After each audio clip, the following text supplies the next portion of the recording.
Hare Krishna, bom dia.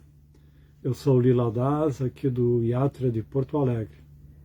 E hoje vamos ler do Srimad Bhagavatam, do canto 3, capítulo 23, o verso 6.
Gyanathmirandasya Gyananjana Chalakaya Chakshurum Militam Adjena Tasmai Shri Guravei Namaha. Nasci na mais obscura ignorância e meu mestre espiritual está iluminando os meus olhos com o orchato de conhecimento, por isso lhe rendo minhas mais humildes e respeitosas reverências. Namaon Vishnu Padaya Krishna Prestaya Bhutale Srimati Hridayananda Goswami Tanamine Namaste Guru Hamsaya Paramananda Madase Prabhupada Pramodaya Dusta Siddhanta Nasvini. Kardama uvacha tushtoram nadyatavam manavi manadaya shushrusshaya paramaya parayacha bhaktya yodehinam nayam nativa shuritsareho navekshita samujita kshapitum madarte. Kardama Uvacha, o grande sábio Kardama disse: Tushtaha, satisfeito, aham, eu estou, adya, hoje, tava contigo, Manavi, ó filha de Manu, Manadayaha, que é respeitosa, Shushrushaya, pelo serviço,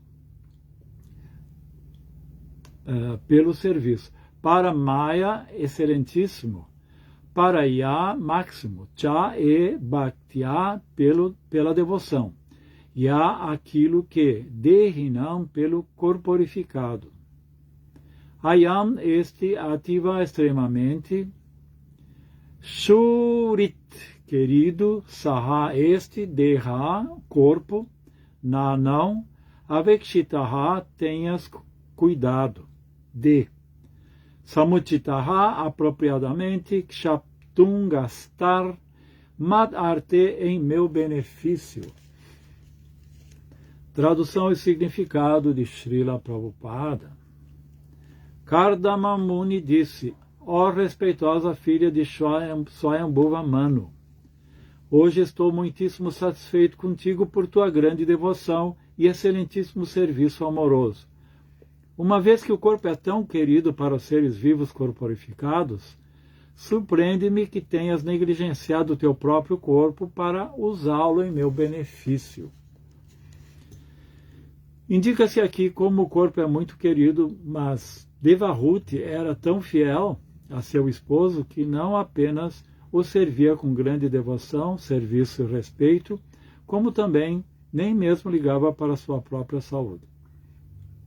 Isso se chama serviço desinteressado. Parece que Devahuti não tinha prazer dos sentidos, nem sequer com o esposo. Caso contrário, ela não teria deteriorado sua saúde.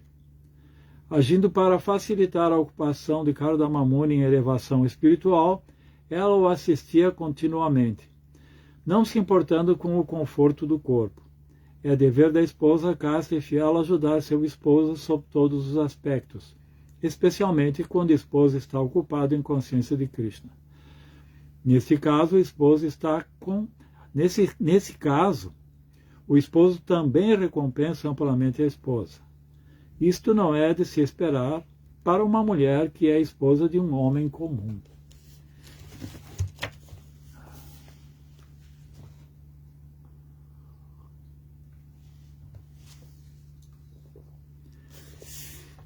Então aqui, contextualizando um pouco esse verso, Devahuti, depois de deixar o palácio, ser levado até o ashram de Kardama Muni por Swayambhuva Manu e Shatarupa, que eram reis, Devahuti serviu Kardama Muni com muita abnegação, desapegando do seu corpo. E o importante aqui é que ela fez isso de forma desinteressada. E aqui Kardama Muni faz alusão a excelentíssimo serviço amoroso. Quer dizer, ela não fez isso simplesmente para cumprir o dharma de esposa, assim, de servir o esposo, ou de uma tradução, por qualquer motivo que seja que não fosse por devoção. Ela serviu com devoção e amorosamente, desinteressada, não esperando recompensas com isso. Porque isso surgiu da compreensão e da consciência e da pureza que Devahuti possuía. Vejam como o Srimad Bhagavatam ele sempre apresenta episódios, passatempos, em situações bastante extremas, para que sirvam de exemplo. Vemos assim o tanto quanto Devahuti foi abnegada apesar do corpo ser tão querido por uma pessoa, imagina uma princesa que possuía todo o status, né, de riqueza, de fama, muitas servas, beleza corpórea. Ela possuía todas essas opulências, mas aceitou essa vida ascética, né? Esse desafio de ser a esposa de um sábio, de uma asceta, um yogi que estava meditando numa situação de completa renúncia, uma vida completamente simples e renunciada. Então, de uma hora para outra, ela saiu do palácio e foi para o ashram de Kardama Muni e, pela sua compreensão, pela sua pureza, aceitou servir aquele que seria o seu esposo. Obviamente, ela, como uma princesa, ela tinha seus desejos, suas expectativas, né, de ter filhos, de ter uma vida familiar, um esposo, mas o que estava acontecendo ali? Kardama Muni estava num processo de meditação, né, de serviço devocional. Ele já estava atingindo a perfeição desse seu intento, porque ele já havia contemplado o Senhor Vishnu. Ele já havia contemplado, ele teve um darshan com o Senhor Vishnu, né, o que comprova a perfeição do seu método, do seu processo, né, das suas práticas, o sucesso das suas práticas. E então, quando Vishnu apareceu para ele, ele pediu a bênção de ter uma boa esposa, uma esposa que combinasse com ele. Isso inclui o fato de que ele teria uma esposa que compreendesse a sua missão, que compreendesse o seu desejo de ser um meditador, um yogi, de realizar Vishnu. E então foi feito o arranjo por Narada Muni para que uma esposa à altura de Kardama Muni e uma esposa à altura de Devahuti pudessem realizar seus desejos. Mas podemos ver que ali, no centro desse relacionamento, no centro dessa relação, estava o quê? Um mesmo propósito.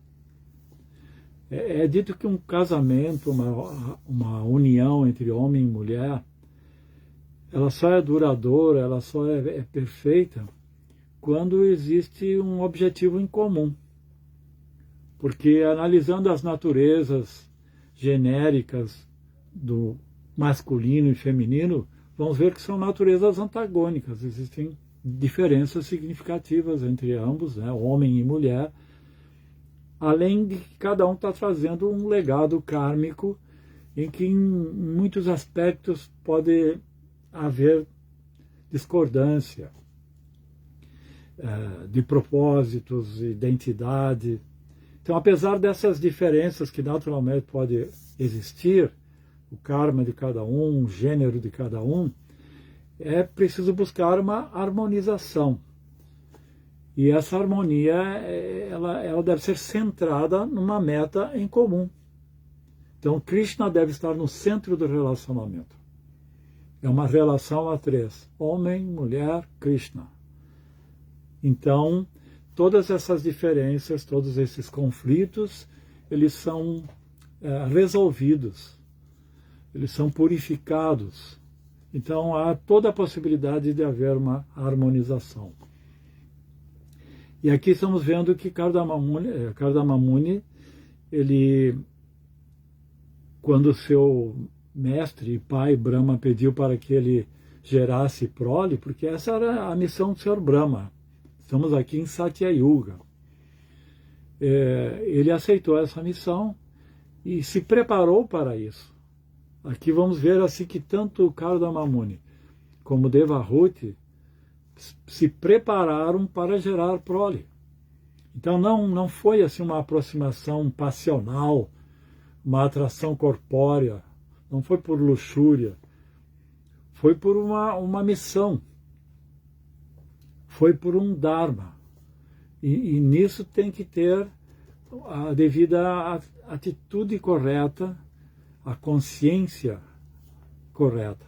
E um processo de purificação, por isso que eles viveram os dois uma vida ascética. É preciso, para esse intento, mesmo em vida familiar, ter um processo de purificação, como na cultura védica existe o estágio de brahmacharya para o menino, o jovem, e a menina, a jovem, ela é educada em casa. Mas os dois têm uma preparação. Existe um direcionamento que vai orientar essa relação. Ali existe conhecimento, existe disciplina. Então, o resultado qual foi? Eles tiveram 9 filhas, muito belas, muito bem qualificadas, que casaram-se com 9 grandes sadhus. Isso significa que tiveram um excelente casamento. E depois tiveram um avatar com o filho, que é Kapila Deva. Então, tudo isso nesse passatempo é exemplar. E aqui está dito que uma mulher casta, ela serve o seu esposo. O esposo, obviamente, tem que ser digno. Como meu mestre espiritual, Acharya Deva, ele dizia que para uma mulher é uma honra servir um esposo qualificado. É a própria característica do amor servir. Mas não quer dizer que o esposo não vá servi-la também, à sua maneira. Cada um de acordo com a sua responsabilidade, com a sua natureza, com o seu dharma. Mas vai existir uma reciprocidade. Não se trata que a mulher tem que servir como uma simples serva, uma escrava. Não. Ali existe consciência, existe devoção, amor, entrega, e isso é recíproco. Tanto é que depois Kardama Muni satisfez todos os desejos de Devahuti, toda a expectativa dela, de ter um esposo, de ter filhos, de satisfazer-se sexualmente também, né? Faz parte da relação e isso aconteceu, né? Vamos ver que depois Kardama Muni, a necessidade de ter uma casa, filhos, e Kardama Muni, com seu poder místico, criou um grande ovni, ou digamos um castelo voador, um palácio voador, né? E ali eles puderam viajar por todo o universo, satisfazer seus desejos, e depois Kardama Muni então voltou às suas práticas ascéticas, porque ele já tinha realizado a superioridade dessa condição de ter uma relação com Vishnu, que é mais prazerosa do que a simples vida familiar. Então, vemos aqui todo um exemplo de direcionamento na vida para uma causa superior. Existia ali uma consciência espiritual, um Devahuti, em Kardama Muni. Então ali vemos que Devahuti serviu amorosamente. E Kardama Muni pôde reconhecer isso. Depois vemos que Kardama Muni deu a bênção de que ela também realizasse e compartilhasse das suas conquistas espirituais. Tá? Vamos ver ali que com o serviço, através do serviço a um grande sadhu, porque ela ouvia não só como seu esposo, isso é importante, ela ouvia, ela o entendia como um mestre, como um grande mestre. Então ela serviu como esposa e como mestre, Kardama Muni. E é interessante que geralmente as princesas, dentro da tradição védica, elas escolhem o seu esposo, através de uma cerimônia chamada Swayamvara. Então, quando uma princesa está procurando um esposo adequado, Então é feita essa cerimônia de Swayamvara em que os candidatos, né, a serem esposos, a casarem-se com essa princesa, são chamados ao palácio e ali então todos fazem diferentes demonstrações das suas habilidades em artes marciais, seu espírito heróico. E a princesa então ela tem uma situação privilegiada, no sentido de que ela vai escolher aquele com o qual ela se identifica mais e depois vai viver uma vida de opulência com o seu novo cônjuge, que é um nobre também, é um príncipe. Mas aqui Devahuti ela foi diferente. Devahuti ela deixou seu palácio para viver uma vida ascética, uma vida de muita austeridade, e renunciou, inclusive, o bem, que é um dos bens que são muito queridos para nós, almas condicionadas, que é o corpo. E imagina uma princesa que era muito bela, tinha roupas majestosas, o seu status de princesa, né, como ela teve que... Aí está a grandeza de Devahuti, superar tudo isso. Até a sua saúde foi comprometida. É dito que ela emagreceu, seus cabelos ficaram todos emaranhados, ela estava irreconhecível, suas roupas, né, esfarrapadas. Ela tinha uma meta, que era servir adequadamente seu esposo. E Kardama Muni reconheceu que nesse verso é um momento que ele reconheceu, e ela esperou o momento em que Kardama Muni a aceitasse propriamente como uma esposa para ter filhos, gerar a prole, né, que era um desejo dela. E ela manifestou esse desejo. E isso veio do seu reconhecimento. Então ela não teve uma cerimônia de Swayamvara, mas ela teve a indicação, ela nem conhecia Kardama Muni, só sabia, ficou sabendo das suas glórias, foi informada pelo seu pai, Swayambhuva Manu, por Narada Muni. Foi Narada Muni que indicou. E é muito interessante que esse passatempo, ele mostra uma mulher que transcende a identificação corpórea, uma mulher casta. Um homem só pode ser casto e uma mulher só pode ser casta se deixa de identificar-se com o corpo. Porque quando uma mulher se identifica muito com o corpo, ela vai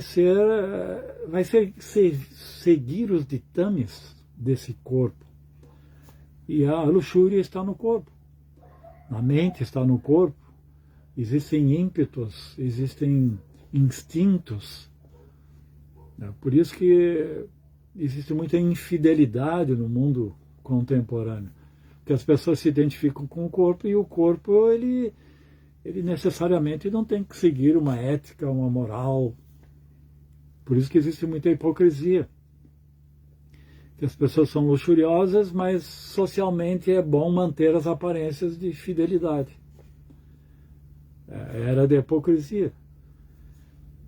Às vezes pode ser um pai de família, que aparentemente é respeitado por todos, mas que pode ter uma amante, mas que tem que representar, porque socialmente convém ter uma atitude ética, moral.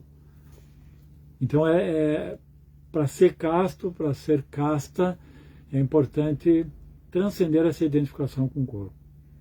Saber que você é espírito e que tem uma atitude a preservar, que é a fidelidade, no caso, o respeito, a devoção ao cônjuge. É interessante que, agora me lembro de uma outra história do Bhagavatam, em que mostra também uma princesa que, para cumprir o Dharma, aceitou abrir mão dos seus desejos, dos seus sonhos, mas depois foi recompensada. Porque sempre quando você dá um passo em direção a Krishna, ele dá muitos passos em direção a você. Tá? No Bhagavatam existem muitos passatempos e exemplos de como isso acontece. Então um rei, eu esqueci o nome do rei e o nome também do sado da história, mas o importante é o ensinamento. É uma história do Bhagavatam, eu acho que eu li há muito tempo atrás, de o rei, junto com a sua filha, a princesa, e muitas servas da princesa, foram fazendo um passeio, tipo um piquenique, assim, na floresta, no bosque. E ali, então, ela estava se divertindo com as amigas e ela viu que tinha um buraquinho, tipo uma toquinha de inseto. Ela imaginou que ali poderia viver um inseto, porque o que chamou a atenção é que saía uma certa luz, uma luminescência saía de dentro dessa toquinha.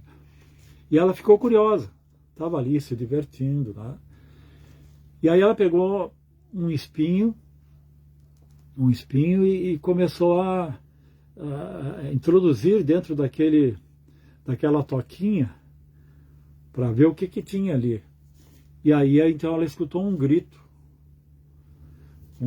de alguém que sentiu dor, e era um grito humano. E ela ficou toda espantada, né? E aí se afastou daí. Temerosa, se afastou daí. E aí depois, passou um tempo, algumas horas depois, o pai convidou a filha e as suas servas para irem visitar até o ashram de um sadhu. Inclusive, se alguém lembrar o nome desse sadhu, pode ajudar a escrever ali nos comentários. E o nome do rei também, que eu não lembro. Então, o rei, a filha e as servas foram até o ashram e encontraram um sadhu que o rei conhecia, fazer uma visita, prestar respeitos a esse sadhu que morava ali perto. E quando ele chegou lá, o sadhu estava todo machucado. Aí o rei perguntou o que havia acontecido com ele. Ele era muito velho, já um velho de uma idade muito avançada, quase inválido, mas um sadhu muito poderoso. Inclusive, ele tinha todos os poderes místicos. E então, o rei perguntou o que havia acontecido, e aí o sadhu olhou para a princesa e disse: ela fez isso. Ele estava bastante indignado. E aí a princesa ficou assustada, o rei também. Como ela poderia ter feito isso? Tamanho desrespeito a uma pessoa santa. E aí ele explicou que quem estava dentro daquela toquinha era ele. Porque quando ele gostava de meditar, ele usava o poder místico de se tornar muito pequeno para se esconder num lugar onde ele não seria perturbado. E como ele era um sadhu, ele tinha sua aura, da sua refulgência, então era a luz que saía daquela toquinha. E ela, sem saber, espetou o sadhu e cometeu uma grande ofensa. Aí o rei ficou assim muito preocupado, pedindo para que ele desculpasse a sua filha, e o rei pediu: o que eu posso fazer para me redimir, né, dessa falta? O que eu posso fazer? Aí o sadhu disse que quando se comete uma ofensa assim a uma pessoa santa, um sadhu, e no caso um rei que deveria proteger e honrar uma princesa, né, a família real, isso poderia acontecer um grande infortúnio para todo o seu povo, seus súditos. Aí o rei ficou completamente arrasado. E o que eu posso fazer para que você perdoe-nos dessa ofensa? Aí o velho, ancião, olhou para a princesa e para o pai e disse: então me ofereça a sua filha como esposa, Aí o rei, assim, quase desmaiou, né? Como eu posso oferecer minha filha que tem seus desejos, sua vida, seu sonho de casar-se com um príncipe, né? Tudo que nós podemos entender da expectativa dos desejos de uma princesa.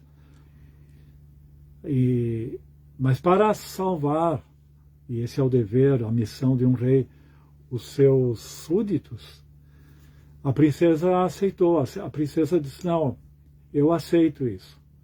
Aceito isso porque o nosso dever, como uma família real, é proteger os nossos súditos.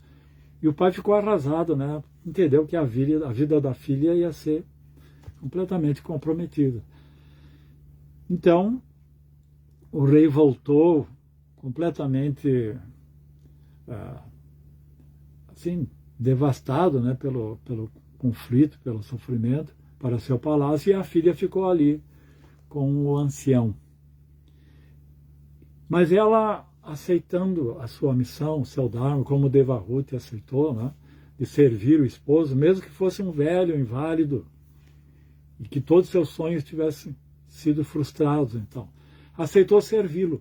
E por vários anos ela serviu ele com muito esmero, com muito cuidado. E depois de alguns anos, então, assim como Kardama Muni observou como Devahuti o serviu com muita abnegação, esse sadhu também entendeu como a princesa havia, para cumprir esse dharma, renunciado seus próprios desejos. Então ele, num determinado dia, apareceram ali no seu ashram os dois irmãos, os Aswini Kumaras. E esses Aswini Kumaras, eles são semideuses responsáveis pela medicina ayurvédica. Então eles vieram procurar esse sadhu porque ele tinha uma planta com princípio ativo, não me lembro bem porquê, mas eles tinham interesse em alguma coisa que o sadhu tinha. Em troca, o sadhu pediu para que eles pudessem rejuvenescê-lo. Aí os Aswini Kumaras tinham esse poder, assim, pela medicina ayurvédica, e pediram para ele entrar dentro de um lago sagrado, e ele, quando saiu do lago, isso que ele era muito velho, saiu com um corpo jovem, atrativo, muito belo. E a princesa viu aquilo, né? Então ele fez isso mais pela princesa, porque ele quis que ela pudesse, assim, satisfazer os seus desejos. Então ela ficou muito atraída por ele, e então eles tiveram corpos atrativos, belos, né? Puderam desfrutar da vida conjugal. E um tempo depois, o rei, que de quando em quando ele ia visitar essa princesa, um tempo depois ele foi visitar a filha. E só que ele não encontrou mais o sadhu, né? Primeiro ele quis prestar respeitos ao sadhu,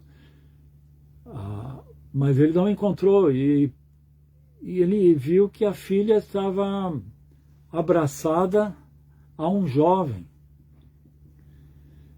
E ele entendeu que ela estava cometendo adultério, estava traindo o sadhu.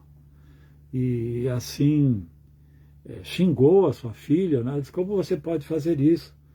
Eu entendo que você tenha seus desejos, né? Que o seu sonho era casar-se com um jovem belo, atrativo, um príncipe, mas você tinha o dharma de ser fiel ao seu esposo, seja lá em que condição ele tivesse, mesmo que fosse um ancião. Aí os dois sorriram e ela disse, mas esse é o sadhu. E aí ela contou o que tinha acontecido, e o rei assim ficou muito feliz, porque tanto os seus súditos foram salvos da maldição, como a princesa pôde assim, ser recompensada, né, pela sua atitude de abnegação, de renúncia, né, Como aqui nós vemos o caso de Devahuti, que também pôde primeiro praticar austeridades, mas depois teve seus desejos satisfeitos.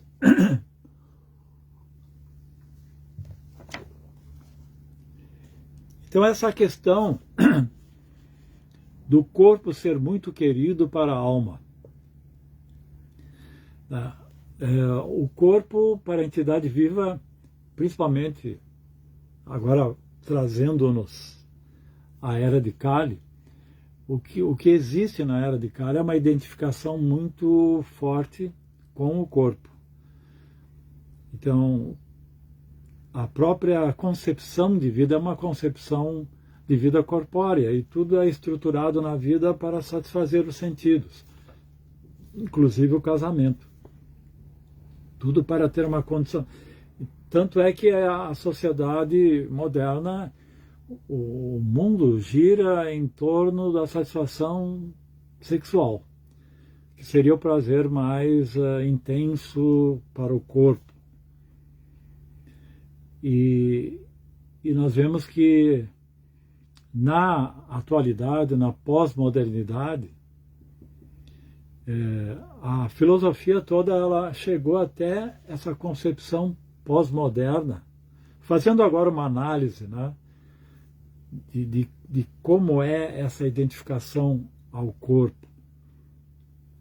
Como o corpo é a base, como a vida toda é estruturada em função do corpo. Em vez de considerar que Aham Brahmasmi, que não somos o corpo, se considera que eu sou o corpo, tem que satisfazer, servir o corpo. A inteligência está em função do corpo. A alma está dando vida ao corpo, mas a meta é o prazer sensorial. Nós vemos que, e isso acontece quando se está desconectado com a essência, né, com o ser. Porque se você entende que é alma, que é espírito, toda a sua vida, o paradigma vai mudar. Você vai entender que o corpo é uma ferramenta para a autorrealização, como aconteceu com Devahuti, como aconteceu com o Kardama Muni. O corpo é uma ferramenta importante, mas não podemos nos identificar. É como o carro é um recurso importante para alguém se locomover, tem uma função, uma finalidade. Mas você não pode se identificar com o carro, tá? Esse exemplo. Então, na história da filosofia, a busca da verdade ela teve diferentes focos em diferentes momentos históricos da filosofia.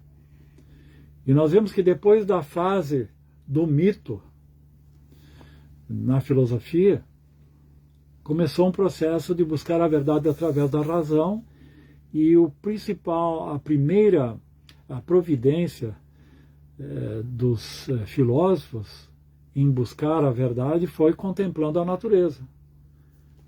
Então, buscando a essência, uma causa de tudo que existe. Os gregos chamavam o universo de cosmos, e a palavra cosmos significa universo, aquilo que é organizado, que é harmonioso e belo. Isso significa cosmos. Também é um significado daquilo que é belo e harmonioso. Daí vem a palavra cosmético, vem da palavra cosmos. Então, ali, Tales de Mileto, Anaxímenes, Anaximandro, Pitágoras, Demócrito, todos esses primeiros pré-socráticos buscavam algo chamado arqué. Arqué significa o princípio de tudo, o princípio ativo de tudo. O que está por trás da natureza, que organiza. Para nós, o arqué são os três modos da natureza. E Vishnu por trás de tudo isso. Paramatma, esse é o arqué. A natureza ela existe e é harmoniosa porque existe essa consciência por trás. Depois dessa fase, aí surgiu o cristianismo. E com o cristianismo, a verdade não foi mais buscada, procurada na natureza, mas em Deus. Então teve uma fase teológica. A filosofia era usada para explicar a existência de Deus. Aí temos Santo Agostinho, temos São Tomás de Aquino, as 5 vias que provam a existência de Deus, por exemplo. Então toda essa Idade Média, a fase da patrística, a fase da escolástica, a filosofia foi para justificar a existência de Deus. A verdade estava em Deus. Depois houve uma crise, quando começou a acontecer o Renascimento. Quando começou a surgir, quando surgiu a ciência, que provou Copérnico, Kepler, Galileu, o geocentrismo, que mostrava que a Bíblia tinha muitos equívocos. A Bíblia considerava que a humanidade surgiu há 3.000 ou 6.000 anos atrás, o mundo, e também que a Terra era o centro do universo, né?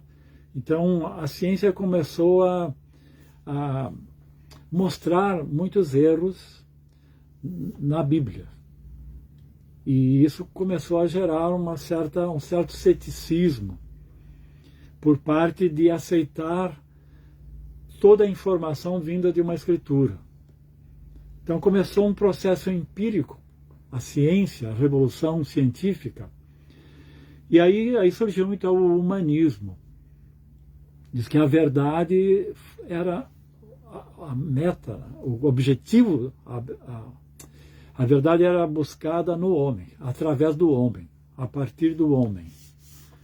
E aí teve todo o iluminismo, toda essa fase que nós conhecemos, até a pós-modernidade.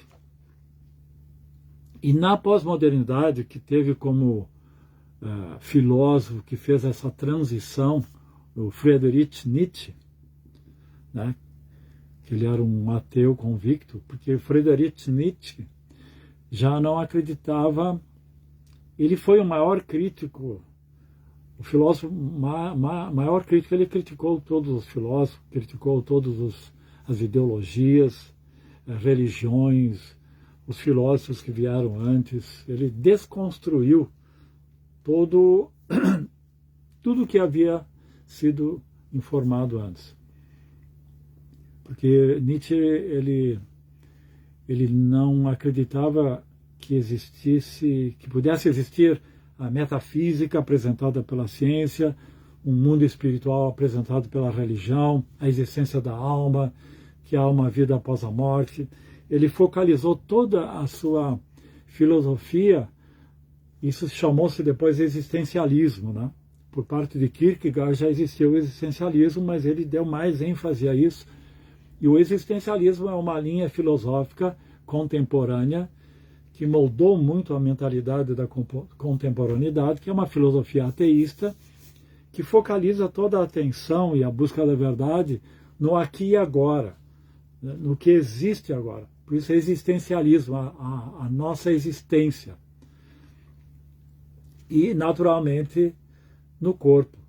Nietzsche dizia que a nossa realidade é o corpo que nós temos, nossos instintos, nossos ímpetos, e analisando como a natureza funciona, nós vamos ver que na natureza tudo é caos, mas o que aparentemente organiza a natureza é a luta pela, ele chamava isso de potência de vontade de poder, que na natureza tudo está lutando pela sua existência, e mais do que isso, por expandir.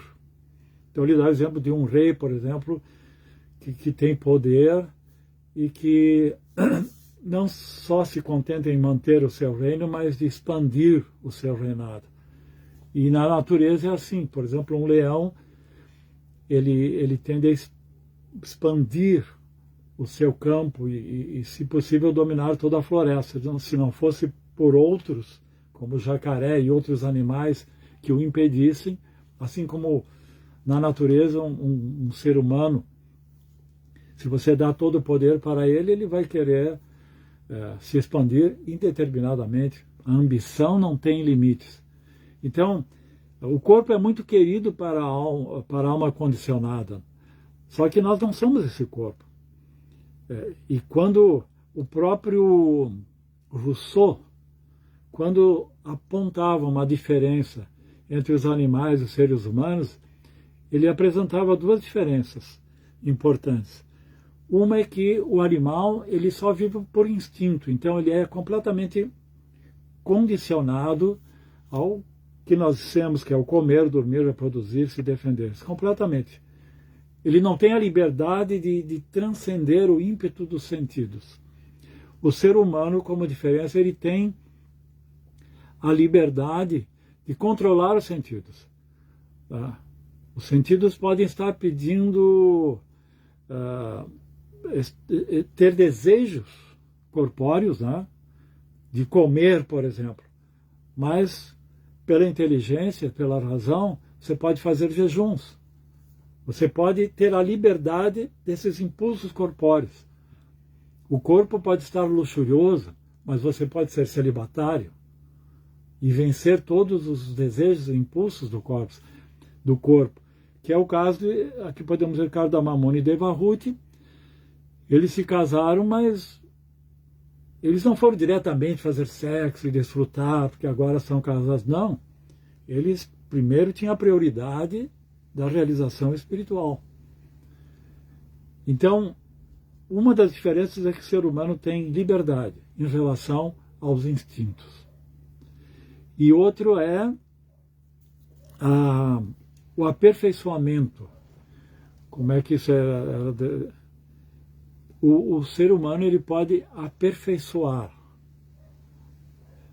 aquilo que ele faz. Ele pode mudar. O animal, por exemplo, se você tem um gato medieval, um gato contemporâneo, um gato na antiguidade, eles são sempre iguais, eles sempre agem da mesma forma. Mas o ser humano pode ter o que chama de perfectibilidade. Isso é a liberdade e perfectibilidade. Ele pode aperfeiçoar. E isso é a cultura humana, que nós podemos ver, que nós podemos aperfeiçoar. Já o animal, não. Né? Então, há essa diferença com o corpo. E isso é o que o ser humano tem de diferente, esse poder de controlar os sentidos. E toda a cultura védica, ela enfatiza isso. E veja que Nietzsche, ele considerava que não existe uma ordem no universo, existe um caos. O que existe só é uma luta por parte das entidades vivas e das forças da natureza em poder, em expandir-se, em existir. Mas Krishna ele fala do Bhagavad Gita que existe uma ordem, né? Primeiro o eu, o Atma, o espírito, depois a inteligência, a mente e o corpo.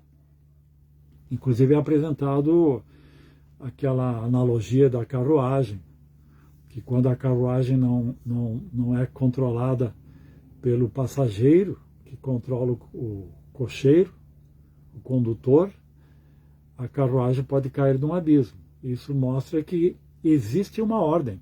Mas para Nietzsche não, existe um caos, existem desejos, existe o poder da razão, existe o poder dos sentidos, e eles estão dentro lutando. Isso, claro, acontece quando alguém não tem disciplina. Então os modos, nós chamamos isso os modos da natureza, às vezes você age na bondade, às vezes na paixão, às vezes na ignorância, mas quando você tem uma disciplina espiritual, existe a ordem correta. Espírito, inteligência, mente e os sentidos. Existe uma hierarquia interna.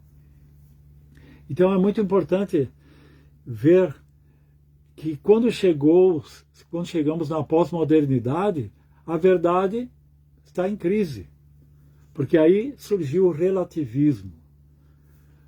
Porque toda a fase da modernidade, com filósofos como Descartes, como Immanuel Kant, em que se enfatizava que toda a verdade pode ser descoberta através da razão, e a razão pode resolver toda a problemática da humanidade. Quando chegou o início do século XX, em que ruiu-se esse otimismo em relação à razão, quando todos puderam assistir Primeira Guerra Mundial, Segunda Guerra Mundial, campos de concentração nazista, comunista, ditadura na América do Sul, problemas climáticos, incidência de doenças mentais, as utopias revolucionárias como comunismo, socialismo, anarquismo, tudo isso ruiu o conceito de que através da razão nós poderíamos descobrir a verdade e buscar uma harmonia social definitiva. Então surgiu a pós-modernidade, em que existe um relativismo. Cada um tem sua verdade, existem muitas narrativas, narrativa comunista, a narrativa cristã, a narrativa védica, e você pode escolher e se identificar com uma delas, mas necessariamente não existe uma verdade universal, uma verdade absoluta. Então o que você tem que fazer em meio a isso é viver a sua vida como uma obra de arte. Você tem que fazer da sua vida uma obra de arte e buscar um equilíbrio na sua vida, mas não precisa Deus, não precisa ter fé em metafísica e outros mundos, outras dimensões. Você vive aqui e agora e você é o que é o seu corpo, é o que você tem, seu trabalho, sua família, e você tem que saber viver bem e ter o que Nietzsche diria, a vontade de poder e ser um super-homem, e apesar de todas as adversidades da vida, como Nietzsche dizia, o que não me mata me fortalece, né? Então esse é o conceito que nós vemos agora influenciando o materialismo. Então nós vemos que a filosofia tem toda uma... Agora nós, da consciência de Krishna, dentro desse histórico da filosofia, que sempre foi a busca da verdade, onde nós estamos situados?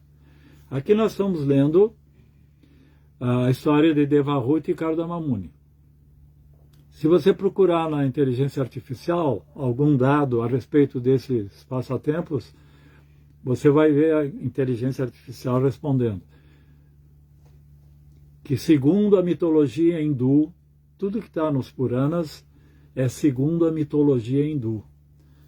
Então, por parte dos materialistas, por parte dos acadêmicos, filósofos, acadêmicos, cientistas, nós podemos ser acusados de acreditar em mitologia, né? E existe diria um certo preconceito, uma conotação pejorativa a respeito do mito. Nós sabemos que isso não é um simples mito. Nós sabemos que tudo isso é uma verdade transcendental, uma verdade metafísica, algo que aconteceu em tempos remotos, mas é uma realidade. Isso não é figurativo, esses passatempos. E mesmo os mitos gregos, eles são vistos como algo fictício, completamente fictício, e que não tem utilidade nenhuma, visto que, através da razão, se prova que isso tudo não poderia ter existido, né? Isso que é narrado na Odisseia, na Ilíadas, na Teogonia. Então, se alguém se deter um pouco, mesmo nos mitos gregos, só para falar um pouco da questão do mito, os mitos gregos, eles também têm ensinamentos importantes, que muitas vezes condizem até com as versões védicas. Por exemplo, o mito de Gizes e o mito de Sísifo. Esses dois mitos. O mito de Gizes, por exemplo, é que um camponês que pertencia a uma pequena comunidade, ele era muito respeitado e fazia parte de um grupo administrativo. E ele era visto como alguém com comportamento ético, moral. muito exemplar. Mas um dia, numa caverna, ele encontrou o esqueleto de um tinha sido talvez um guerreiro, e ali no dedo tinha um anel. E ele achou aquele anel precioso e começou a usar aquele anel. E um dia, numa reunião com os outros anciãos da aldeia, ele, assim como que lustrou o anel, esfregou o anel com o dedo, e aí ele se tornou invisível. Então ele viu que esse anel lhe dava o poder de ser invisível. E aí, como ele era invisível, um lado dele, oculto, que tinha desejos, tá, e impróprios, começou a se manifestar. Então ele esfregava o anel, se tornava invisível, e com isso roubava, seduzia outras mulheres, até a princesa, né? Então, e quando ele se tornava visível, ele mostrava um comportamento ético. Mas como ele se tornava invisível, ele não era visto, ele podia cometer todo tipo de atividades ilícitas. Então isso tem um ensinamento, né, que é o da hipocrisia, que as pessoas, quando são vistas, elas mantêm um comportamento ético perfeito, né, que é muito comum em Kali Yuga. E quando elas não são vistas, quando elas são invisíveis aos olhos dos outros, então cometem atividades pecaminosas. Então esse é um ensinamento interessante, né?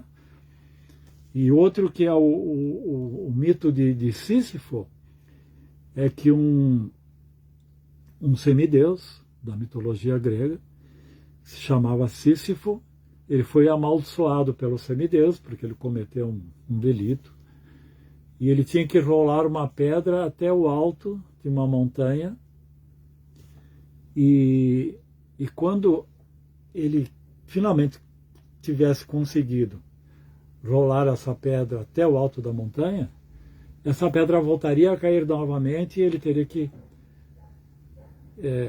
eternamente fazer isso.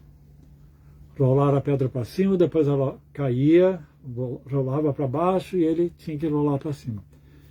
E isso tem um significado interessante, porque é justamente o que uma alma condicionada faz.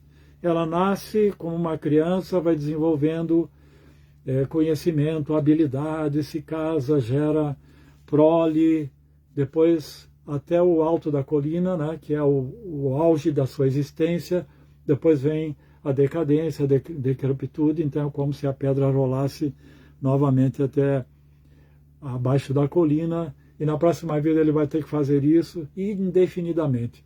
Então isso retrata a nossa condição de alma condicionada.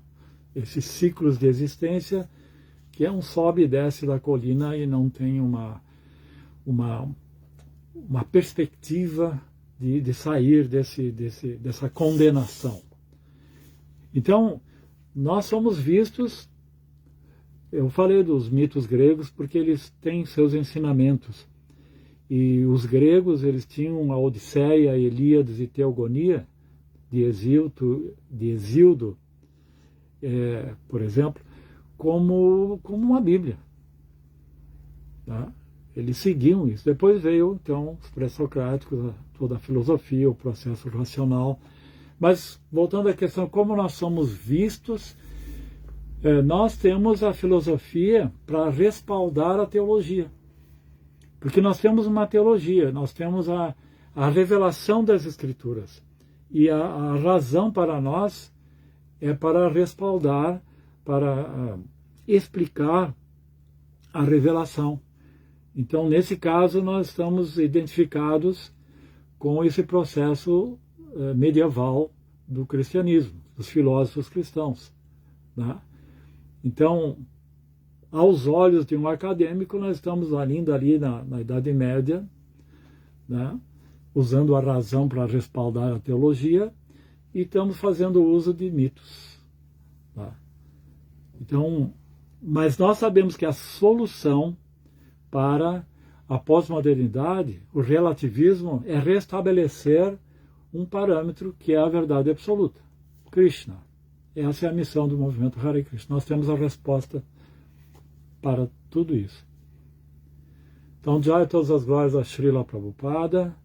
Agradeço o convite do Prabhu para Vyoma, Harinath e a presença de todos. Vamos ver então se tem algum... Marcelo A. Magalhães, né? Nosso fiel ouvinte das aulas de Bhagavatam. Hare Krishna, bom dia.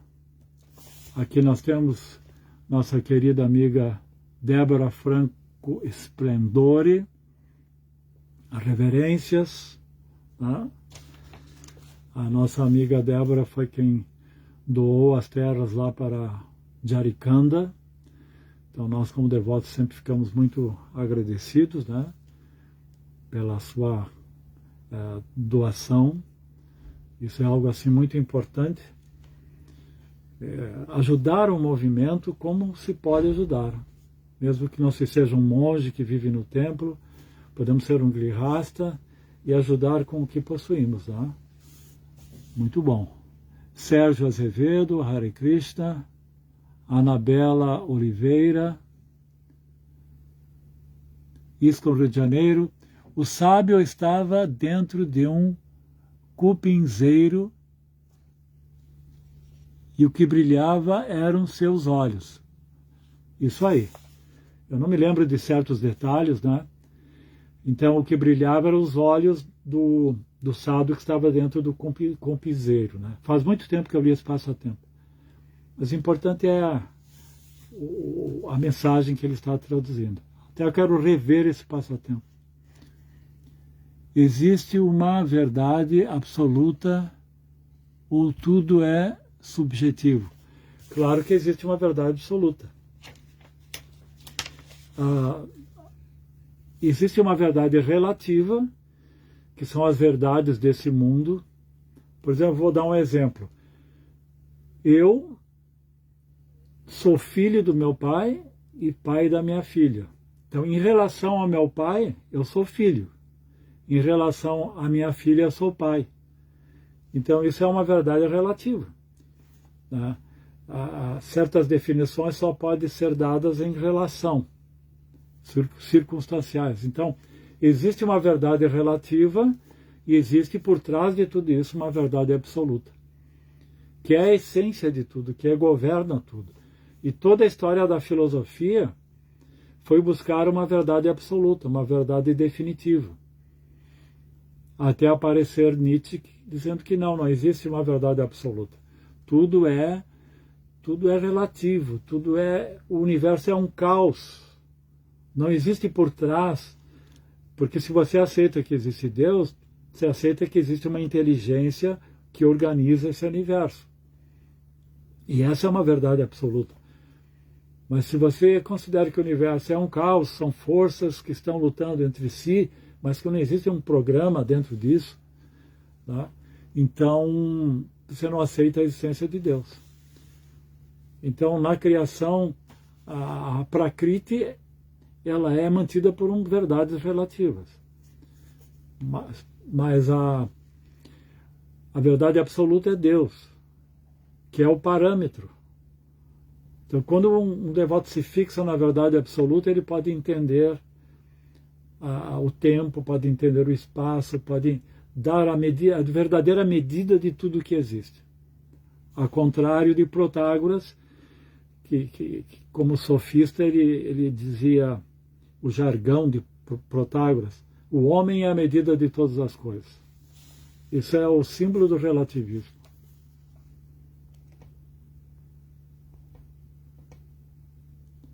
Aqui, eu não estou lendo aqui, vamos ler aqui. Sundarang Devidasi, Jai Prabhu, muito excelente essa aula. O materialismo tem crescido muito ultimamente e até disfarçada através de manifestações espirituais, como, por exemplo, o budismo. O senhor concorda? O budismo ele é visto como uma forma de ateísmo, porque o budismo ele não aceita a existência de Deus. Ele só a doutrina espírita, ela diz que aquilo que nós consideramos o ser é na verdade um agregado de características materiais que formam a mente, como pensamentos, desejos, sentimentos, mas que isso não tem por trás uma alma. Esse agregado ele é desfeito e com o tempo, ele deve ser desfeito, e ele é formado através do desejo.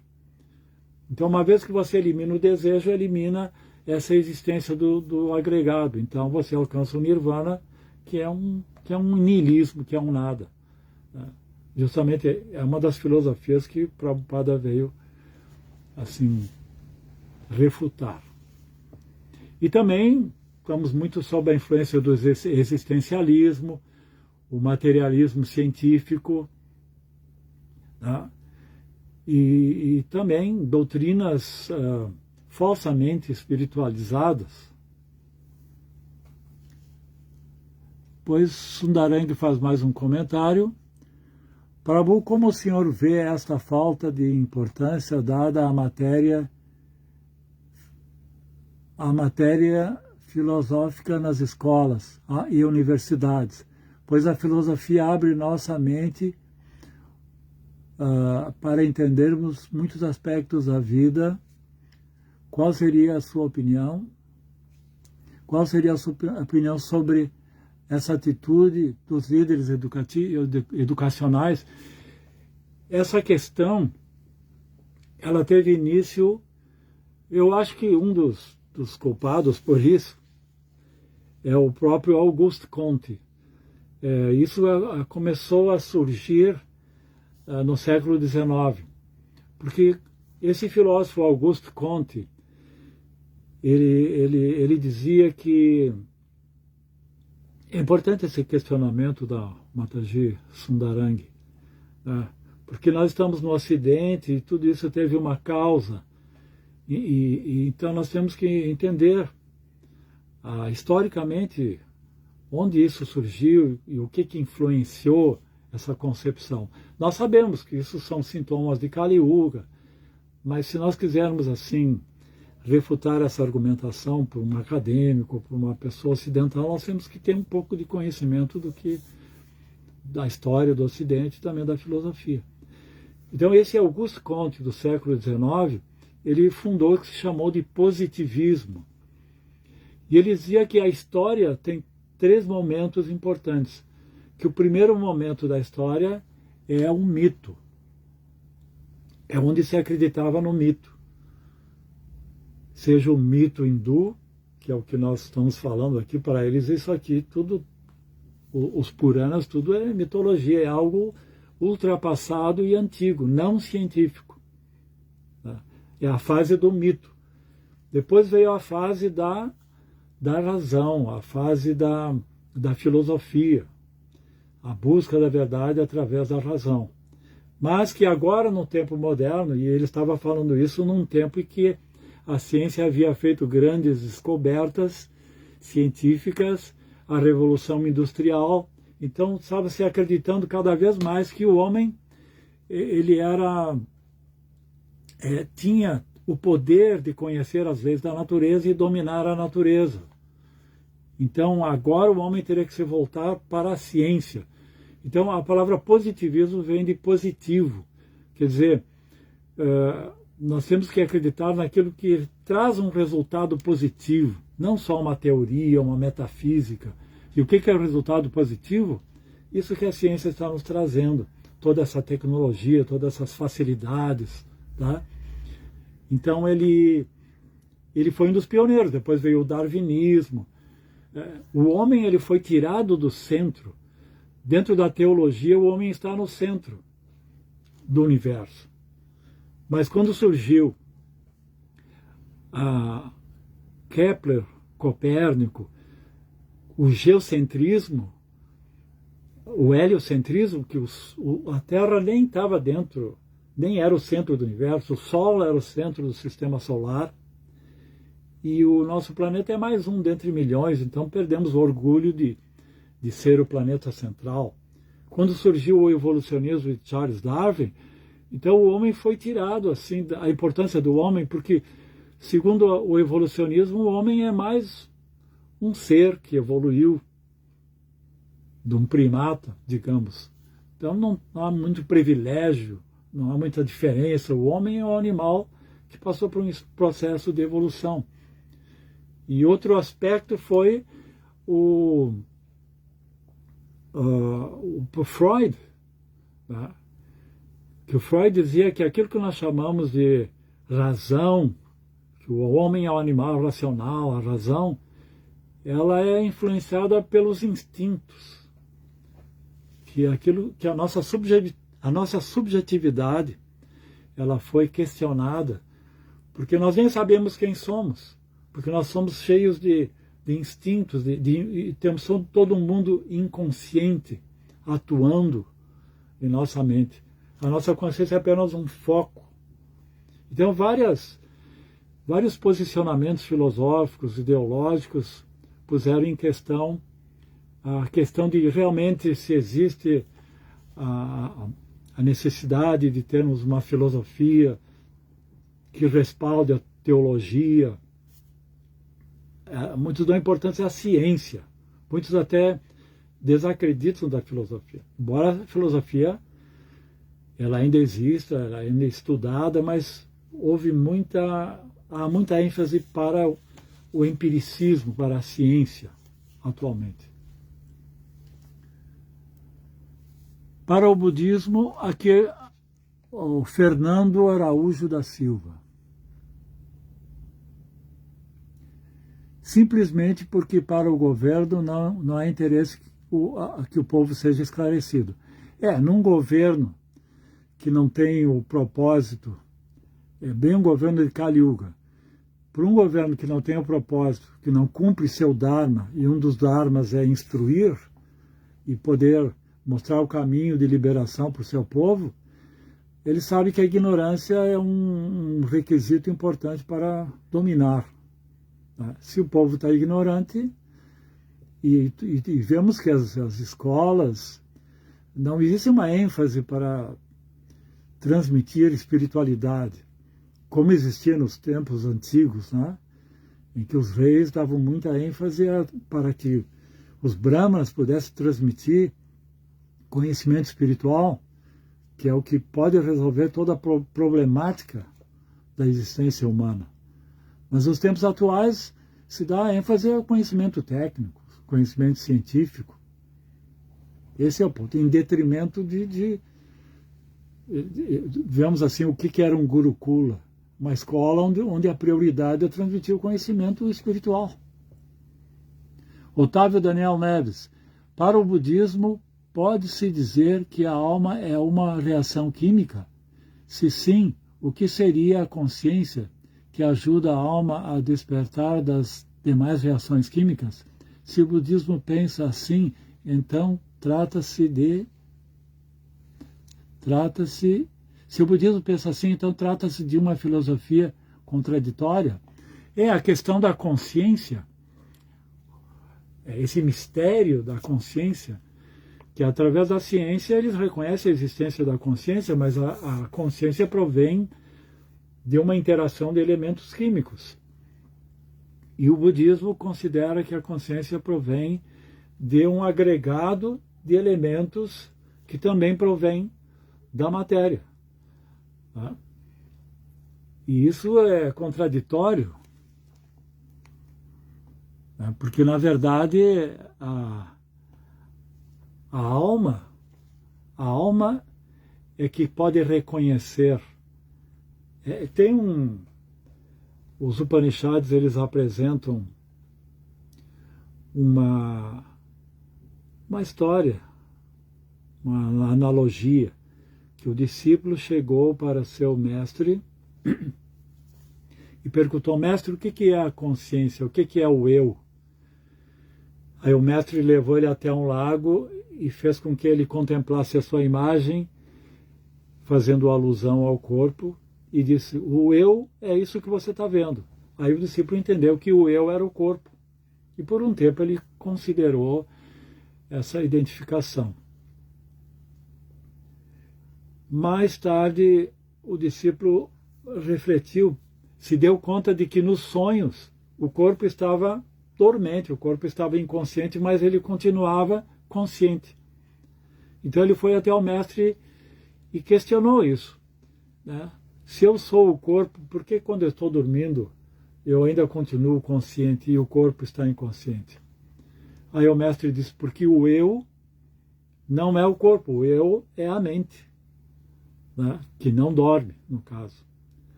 Aí o discípulo ficou um tempo com essa concepção. E mais tarde o discípulo se deu conta que ele, às vezes, que ele dormia, tinha sono sem sonhos, mas que ele tinha consciência disso. Então existia algo superior a isso, né? Que pode entender o corpo, que pode entender a mente, que pode entender até a inteligência. Então esse algo superior é o eu. Então a contradição é que o budista ele está usando uma faculdade, que é a sua consciência, que está além da interação desses produtos materiais, e identifica o eu como esse agregado de elementos. Isso é inconsistente.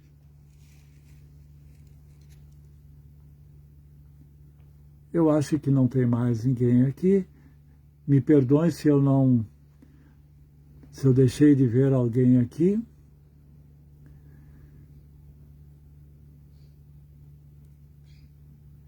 Isso com o Rio de Janeiro. Onde está esse lago?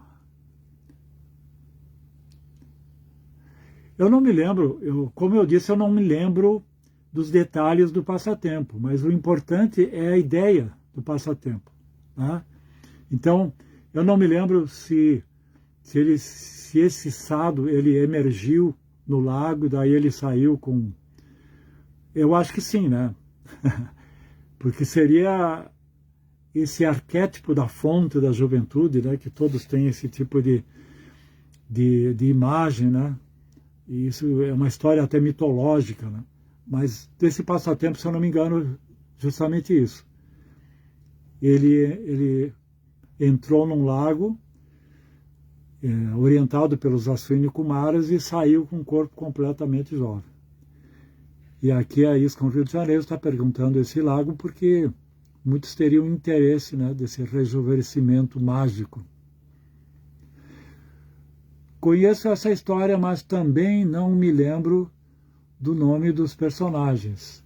É que, quando se estuda o Bhagavata, né, é muitos personagens, né?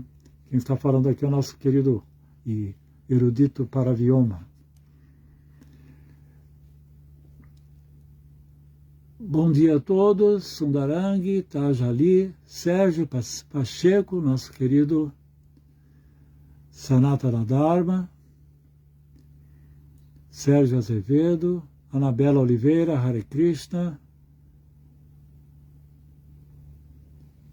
Sérgio Azevedo, Anabela Oliveira, eu acho que já li todos aqui.